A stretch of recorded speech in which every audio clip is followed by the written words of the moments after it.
Hello, everyone at Sankara College of Optometry. Today's lecture topic is Neuro Optometric Rehabilitation, Post-Trauma Vision Syndrome, and Visual Midline Shift Syndrome. My name is Dr. Derek Tong from California.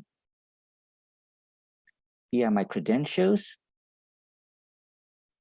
And thank you, Adita Goyo, for inviting me to lecture today. Very happy to be sharing my knowledge. Let's start with post-trauma vision syndrome. Traumatic brain injury, TBI, is caused by a bump, blow, or jolt to the head or a penetrating head injury that disrupts the normal function of the brain.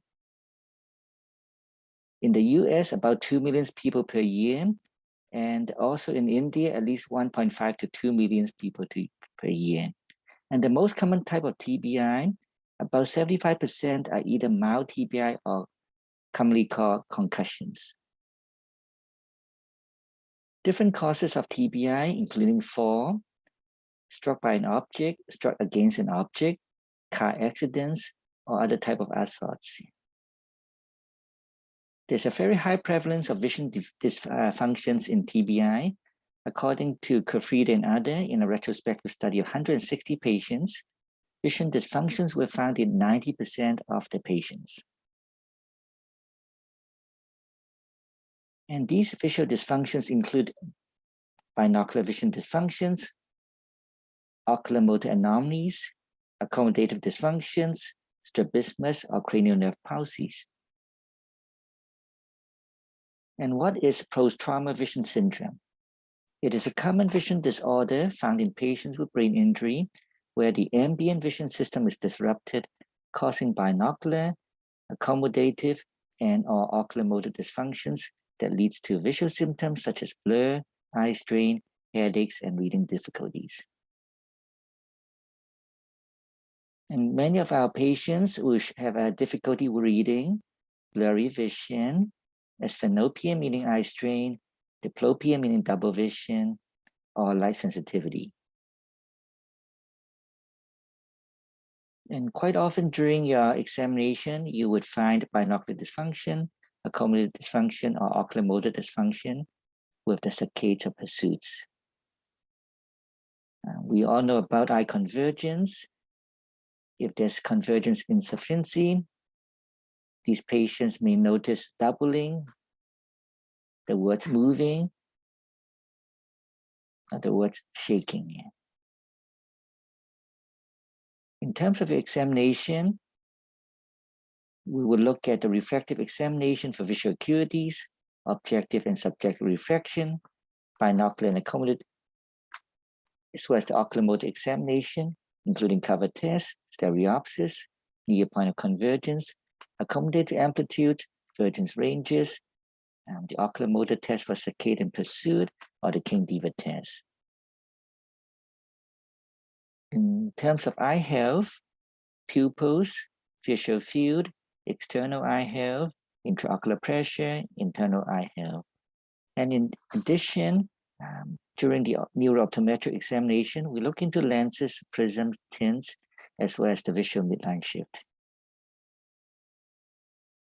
And quite often for patients, I would perform a screening to see if any plus lenses or plus add may be helpful with plus quarter, plus 50, and I would test to see if that's helpful for either the near distance.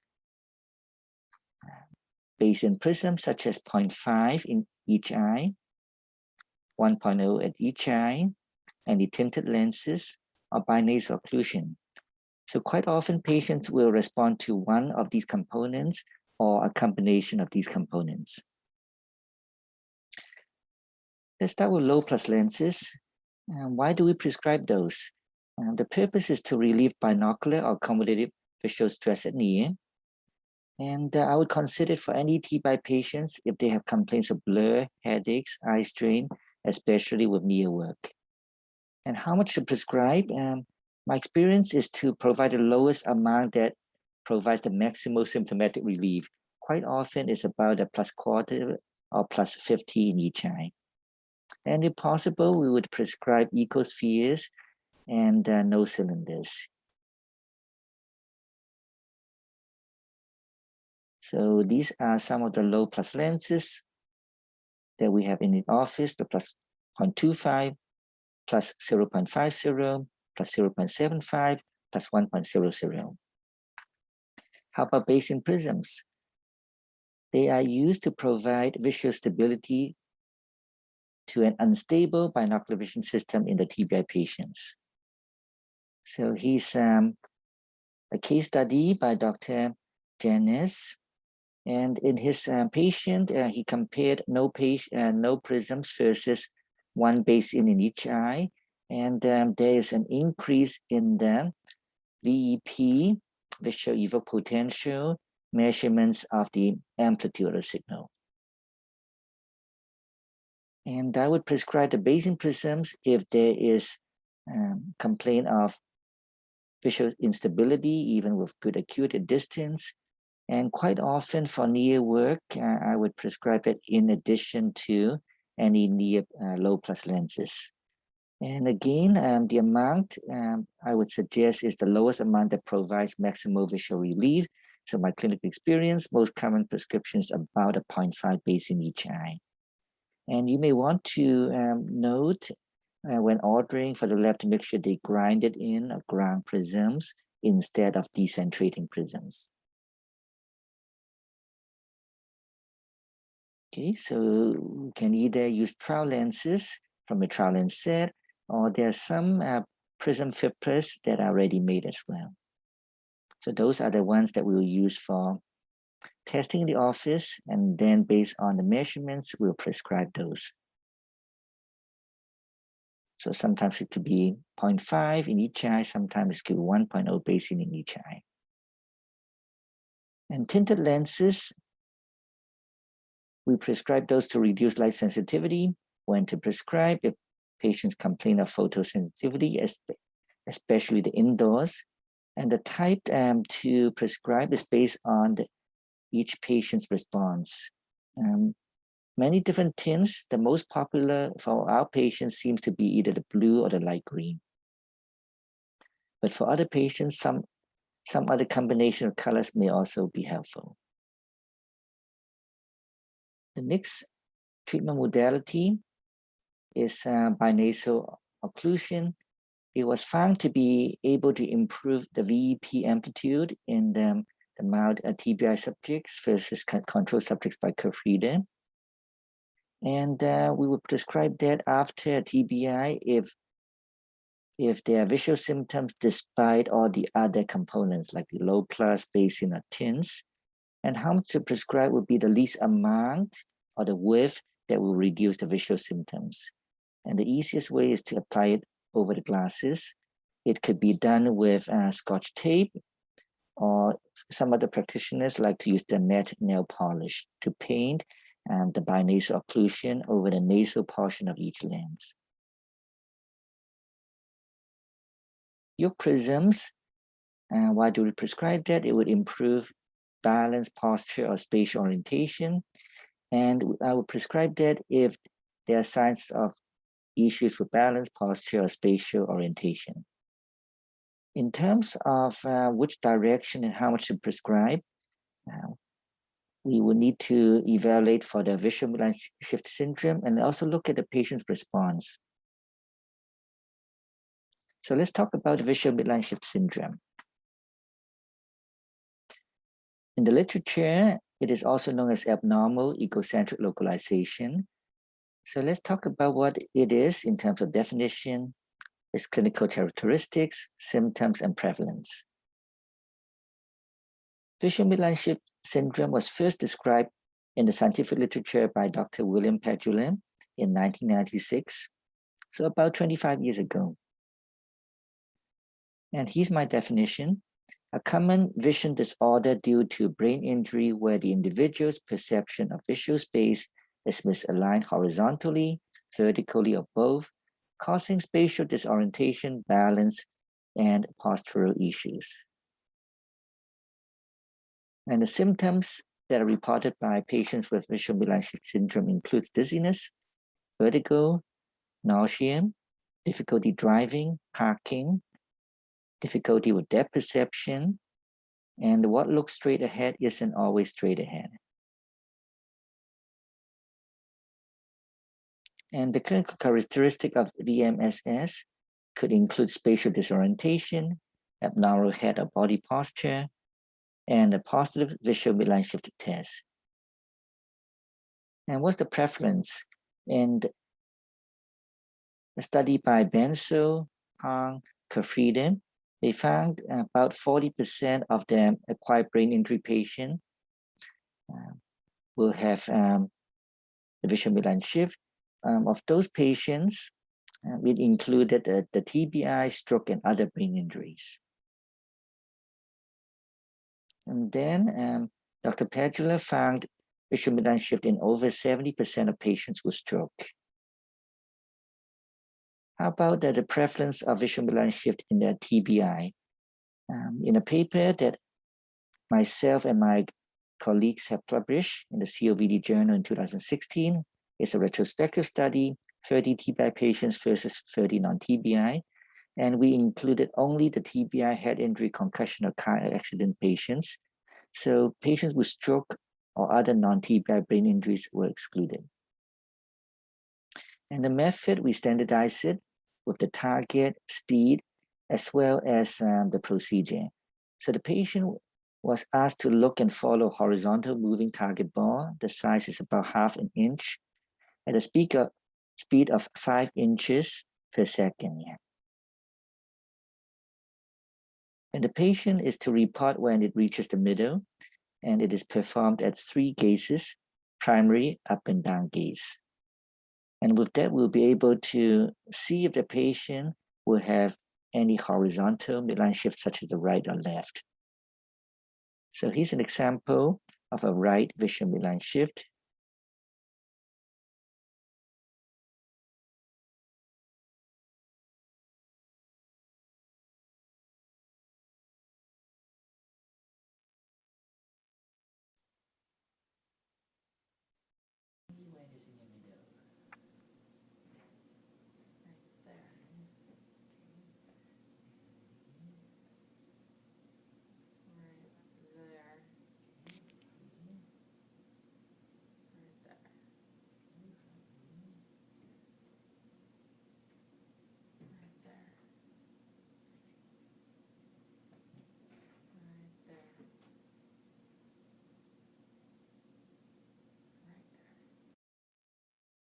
So during the testing, we can see that the patient consistently will say right there when the ball is not straight ahead, but more to the right.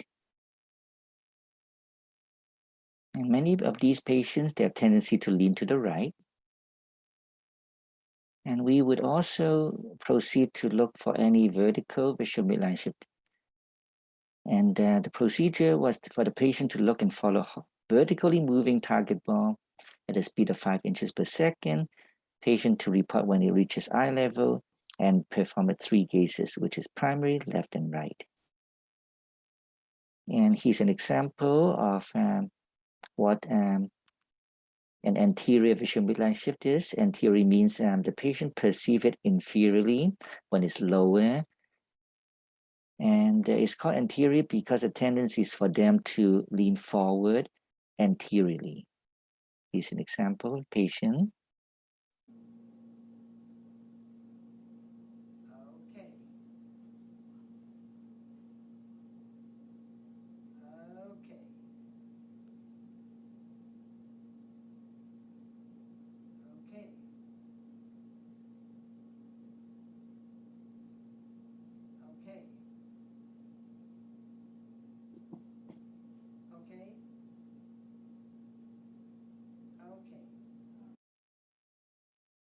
So we can see that for each of those response, it is always below her eye level.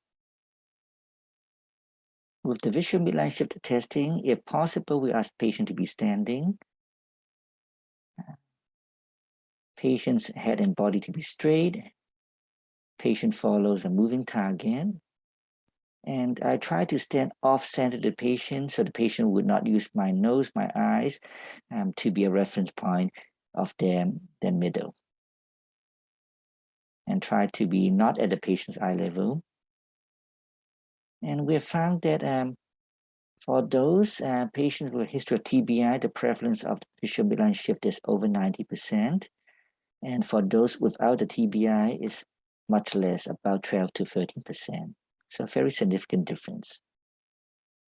And there's also a difference in direction of those who were found to have the visual midline shift. The majority are the right visual midline shift, followed by the anterior. And the other types, the posterior and the left, are much more rare. And the key points to remember is the prevalence of visual midline shift syndrome is much higher in patients with TBI than non-TBI patients. And the right or the anterior are much more prevalent than the left or the posterior. And therefore, visual midline shift testing should be performed on all patients with a history of TBI. And for more details about this study, the COVD Journal Vision Development Rehab 2016, Volume 2, you can refer to that. And the amount of yolk prisms for TBI could be 2, 1, or 0.5. Many would be between 1 to 2. And in recent years, since I'm dealing with a lot of patients who are very, very sensitive, we tend to be on the lower side, either the 1 or the 0.5. And the direction of yolk prisms, according to Dr. Padula's book, in general, many patients with anterior visual midline shift will respond to base down. Many with the posterior will respond to base up. Many of the right will respond to base left, and many with the left midline shift will respond to base right. So that would be my starting point. And what I usually do is put that as a trial frame and then determine the response in terms of the balance, as well as the patient's subjective response, which I'm going to show you in a few minutes.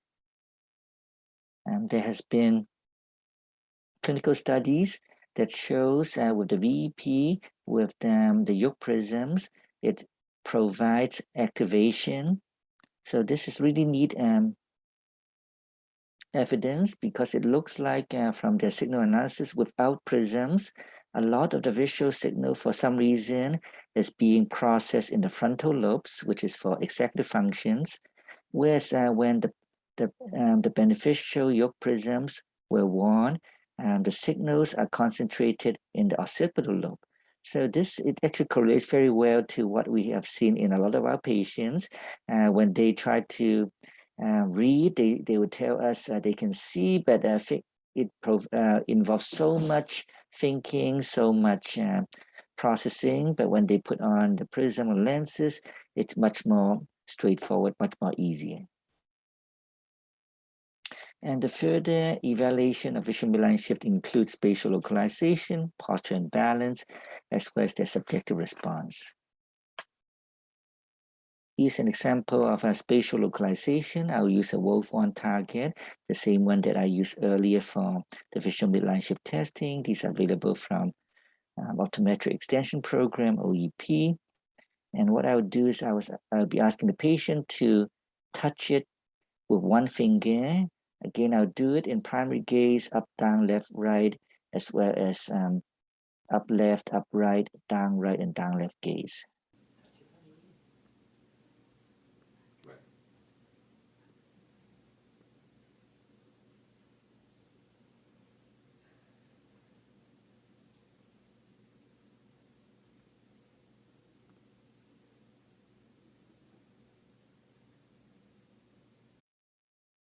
So you can see that he consistently missed it, probably slightly lower, slightly to the right.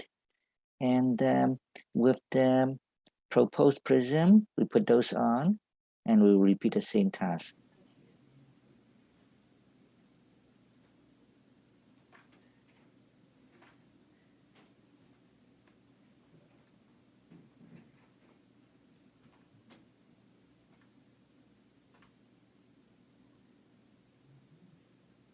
Did you notice? Wow, I mean, that's a floating gold ball. In fact, I can see it. And you know exactly where it is. I know exactly where it is. And I'm also smart enough now to know when it's moving to wait for it to stop. Before, I think I was just kind of guessing. I didn't wait for it to stop. So we can see the difference in accuracy and his perception of the location and the depth perception. Balance. So I would put the patient on an AirX balance pad, the blue foam right here. Ask the patient to stand, put two hands straight, and this will be without prisms. How's it feeling? It's like about 1 or 2. A little bit off. A little bit off, yeah. Which side is it off to? Maybe slightly to the left and back. So you can see her body swaying slightly to the side and perhaps to the back, and now with the yoke prisms. How's it feeling? Much better. Yeah, I feel more stable. I don't feel tilting. So increased stability. And he's another patient. Chief complaint was head turned for many, many years while watching TV and talking to people. So while I'm watching TV, for years I noticed that my head would turn slightly to the right, and as I'm watching television now, this is probably a comfortable position for me to watch TV. Okay. This would be about the position that I've always watched TV since I was a kid, and it's, I guess, my preferred position. And let's see what happens with the yoke prisms. Now that the doctor has placed these glasses on my eyes, I have this really kind of profound experience of seeing the world in 3D, like I'm in a 3D movie. I don't really feel the need to go like this. In fact, that feels peculiar to turn my head. And just seeing things straight on is really powerful. In fact, the TV looks much closer, and the chair behind looks much further away, and everything's much more clear. In fact, my hands in front of me, it's like a revelation kind of, and the further things are away, the more staggering they are, like looking at a waterfall or something. It's incredible. Yeah, very positive experience. So quite often with the yoke prisms, you'll be able to get the patient's subjective response. And in terms of prescribing and the approach for TBI patients, some may need the lenses or yoke prisms, some may need vision therapy, some may use the lenses, prism, and vision therapy. And we also have some that are totally asymptomatic that we would monitor and prescribe no treatment. In terms of the lenses and prism, if possible, the single vision seems like will be an easy design. We separate out the distance and near glasses. The lens material, either CL39 or Trifex for most basic prescriptions. The lens coating would be anti-refractive, that would provide anti-glare. And sometimes we're combining the lenses and prisms if needed. Yeah. And what would we do if there are difficulties such as not getting used to the prescription? Usually with the non-adaptation, the first step is consider reducing the prescription in terms of either prism or the lens amount here. And if they are not responding, saying it's not helpful, we will probably reevaluate to see if we need to make other changes. And if they have initial response, but it stopped responding, we may consider adding vision therapy too. So the conclusion would be visual symptoms and visual dysfunctions are highly prevalent in traumatic brain injury. Low plus lenses, base and prism, tints, and binasal occlusions are useful optometric tools for treating the patients with post-trauma vision syndrome. And the visual midline shift testing and yoke prism lenses can make a difference in TBI patients with the visual benign shift syndrome. So here's my website. And for more information, we also suggest that you go to www.noravisionrehab.org. And for this year, the conference is online, and you can get more information about registration from their website as well. So thank you so much for inviting me. It's my pleasure to be sharing my knowledge. Hope to be able to meet some of you in the future.